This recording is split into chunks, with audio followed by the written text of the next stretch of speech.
Good morning, it's 7 o'clock. Welcome to the ICRT Morning Report. I'm Nancy Sun with Clifford Chu.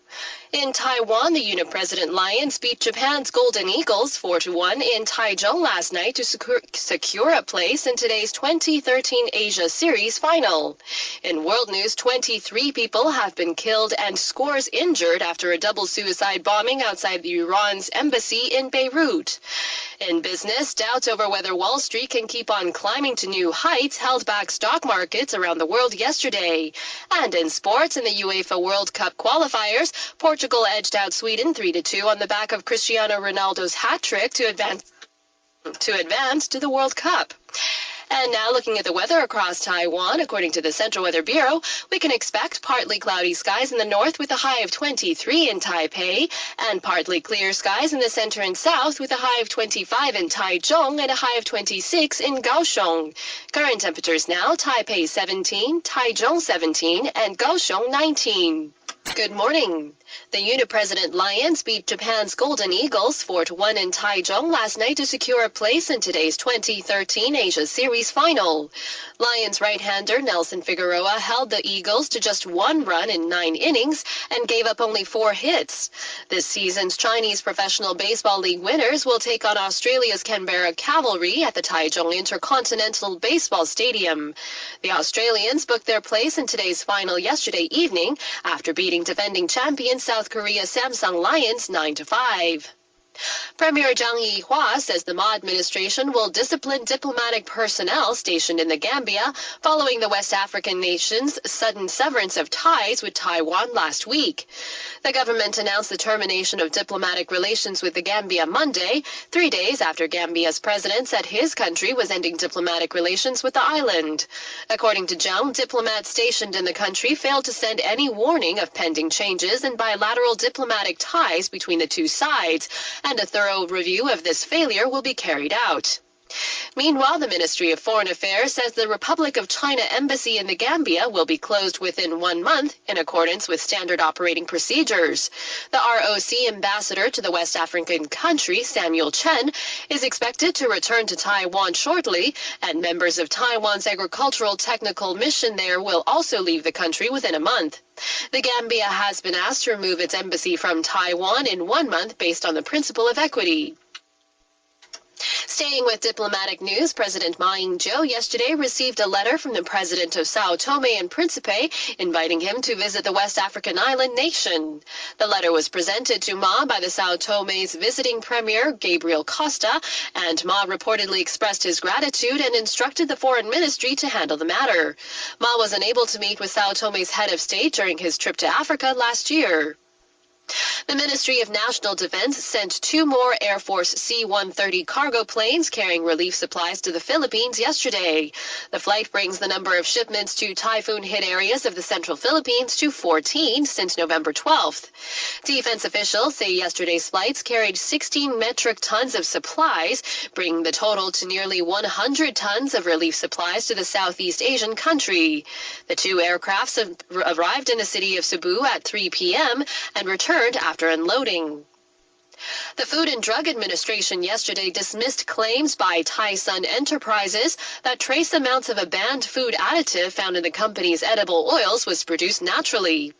The statement follows Thai-Sun chairman Zhang Yuelin telling reporters that copper chlorophyllin discovered in imported edible oils from Spain was not added to the products during the manufacturing process.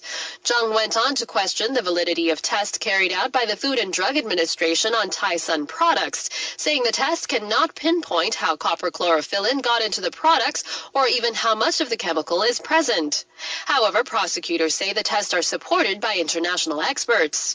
The dispute over how the banned food additive got into the cooking oils comes a day after prosecutors questioned executives from Spanish oil importer Vidoria, the company that supplied Thai-Sun with its edible oils. That company has also denied adding copper chlorophyllin to its products.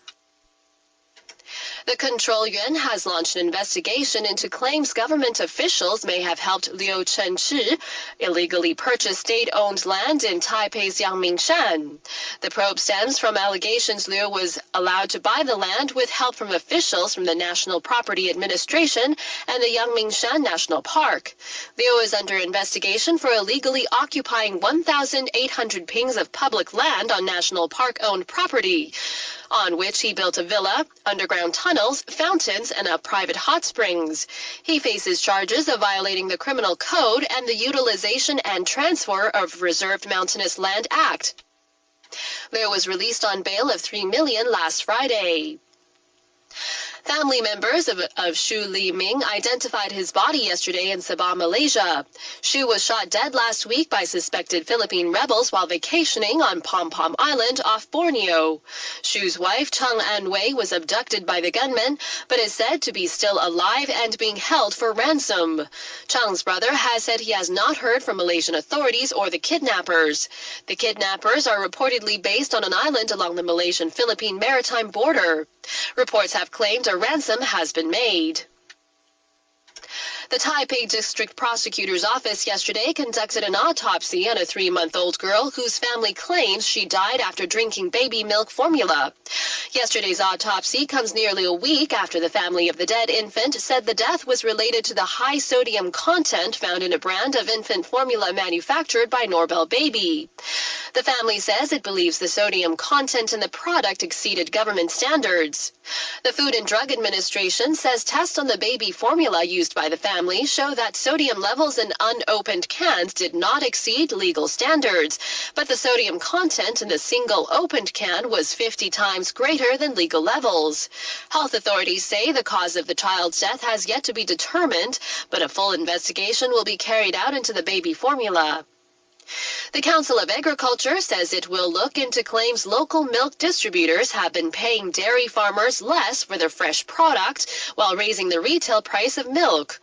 According to Deputy Agriculture Minister Wang Chenten, if milk suppliers are found to have profited from increasing the retail prices of milk, they will face fines for violating consumer rights.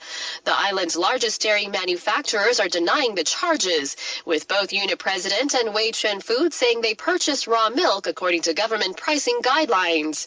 The spat follows allegations that some dairy product manufacturers hike their prices during the winter months while paying farmers less for fresh milk. Newly appointed Deputy Defense Minister Andrew Xia says his son will return to Taiwan to complete his compulsory military service. According to Xia, his son is happy to come back to Taiwan to do his military service and will return to the island soon. He gave no time frame yesterday for his son's return, but has previously said his son should arrive back in Taiwan late this month or early December. The former top envoy to Indonesia, Xia assumed his new post with the Ministry of National Defense on Monday. His 32-year-old son is currently working in New York and has come under pressure to complete his national service following the appointment of his father to the Ministry of National Defense. Prosecutors in Taichung yesterday indicted 2 men on charges for selling drug-laced squares of paper disguised as postage stamps to the United States via an express air service. Police say the suspects used their backgrounds in chemical engineering to produce a new type of drug from materials bought in China.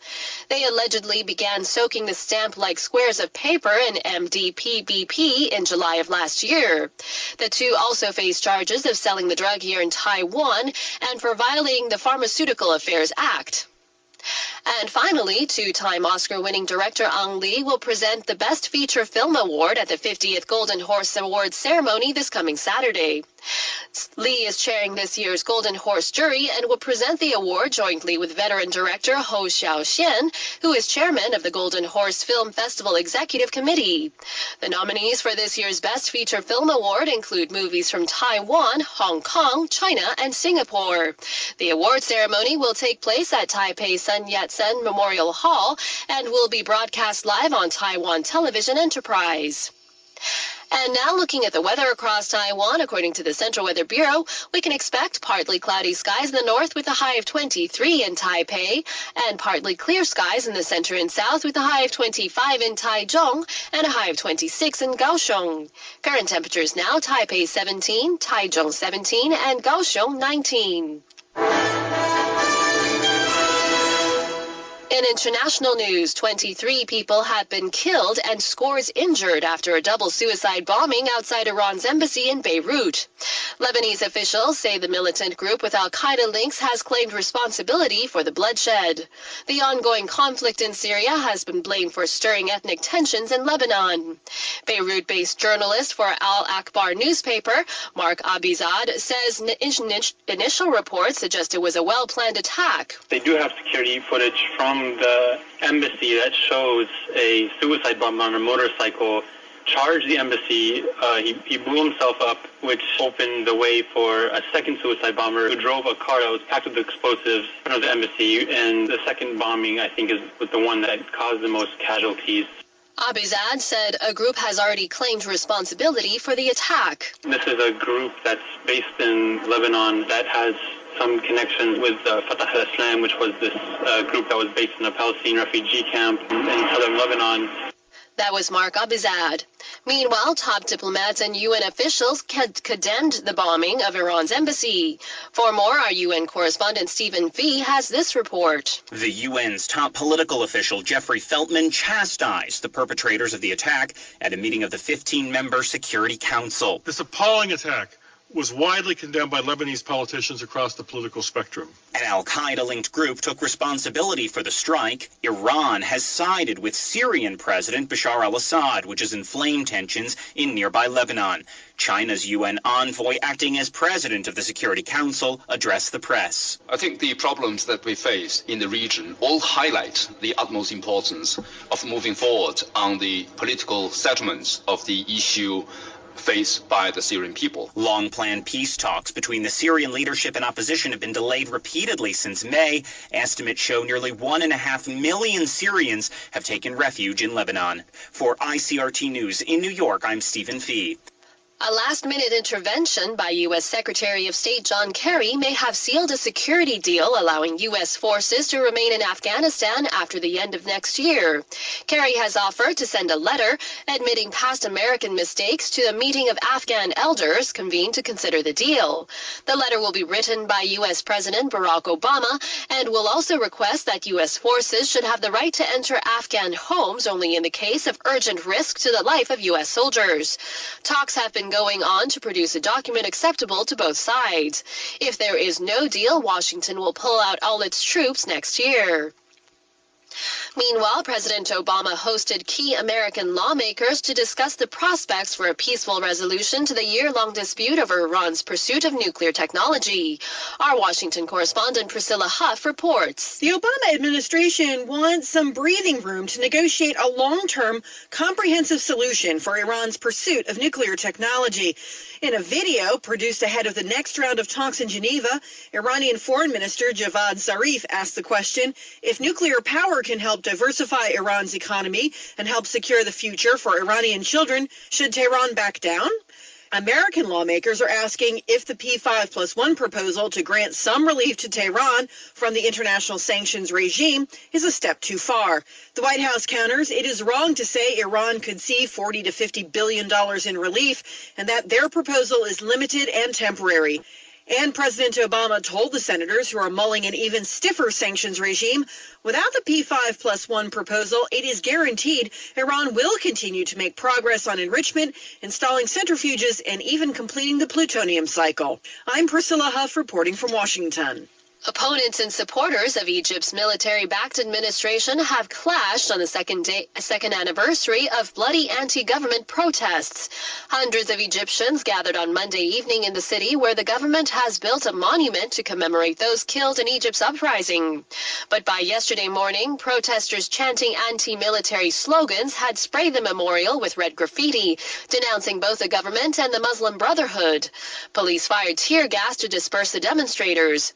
More than 40 died in November 2011 as protesters and security forces fought. The protests were against a military council that had taken over after President Hosni Mubarak was ousted.